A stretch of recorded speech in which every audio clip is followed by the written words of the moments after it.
ايوه ما خلاص ما خلاص. تعال انت في كلبه بتجري وراك ولا ايه؟ دكتور كلبه مالك يابا في ايه؟ مين اللي بيجري وراك يابا؟ اهدى بس واحد الله خد لا نفس. اله الا في الله. ايه؟ كنت طالع السلم جري بس. سلم اللي انت طالعه يابا، ده احنا ساكنين في الاولاني، انت هتزيط على ابنك. خلاص ريحنا. حقك عليا معلش معلش. خد نفسك. ماشي. انت في حد بيجري وراك ولا ايه؟ هقول لك يا ابني الحقيقه. قول يابا.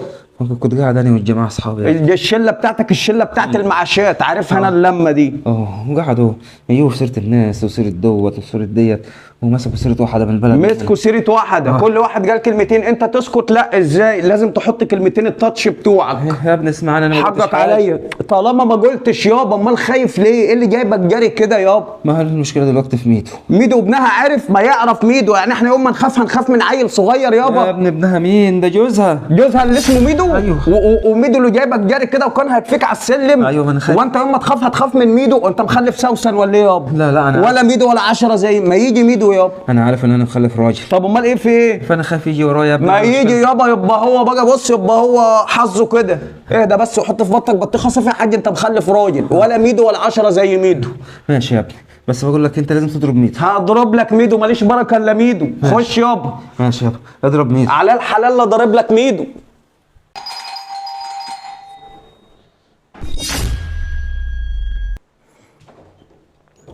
ارجع ميدو. ايه ده ميدو؟ حماد ايه يابا؟ الحاج يا ابني. ما توحد اليابا مرعوب لي كده. ميدو على الباب. ميدو على حظ ورزق وجاي لك قضاء. اضرب ميدو. هضرب لك ميدو حاضر. حماده يا عم على الحلال لا ضارب ميدو. انا البوكس في مناخيره كده. هضرب لك، ماليش بركه غير ميدو. ماشي. هضرب ميدو. انا نفسي اعرف مين اللي مخطط.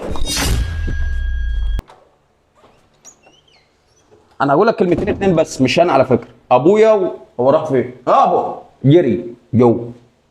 انا هقول لك كلمتين اللي في قلبي الصراحه، مش هكدب عليك. انا مش خايف منك على فكره، انا مرعوب بصراحه، اقسم بالله مرعوب. بس عايز اقول لك كلمتين اتنين.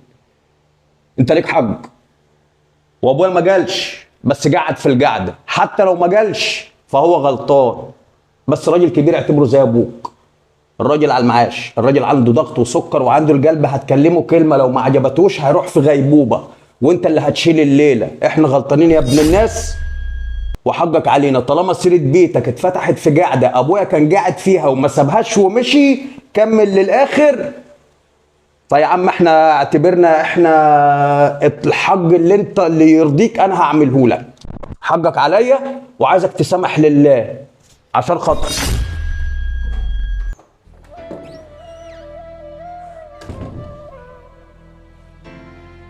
ايه يا ابني؟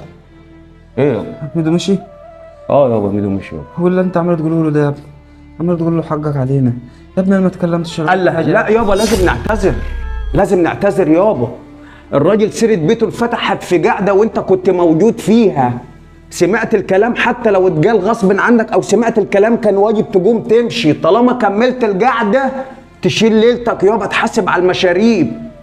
اللي مضايقني يابا ايام زمان كان لما لحد دلوقتي الواحد كان لما بيجي يغلط الناس بترد على كبيره، لكن لما الكبير يغلط الناس ترد على مين؟ هو لما الكبير يخيب ويغلط الناس هترد على مين؟ قعده المعاشات. انا اعرف قعده ايام زمان كنا بنقول الرطرطه وتلقيح الكلام للستات بس، النهارده في رجاله معاهم ماجستير في التخصص ده.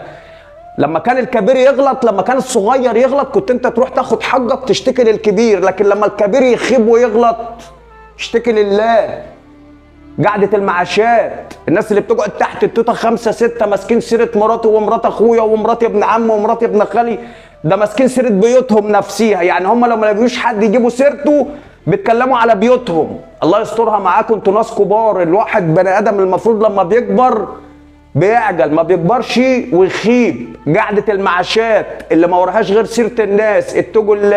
انتوا رجل في الدنيا ورجل في الاخره. السلام عليكم ورحمه الله وبركاته.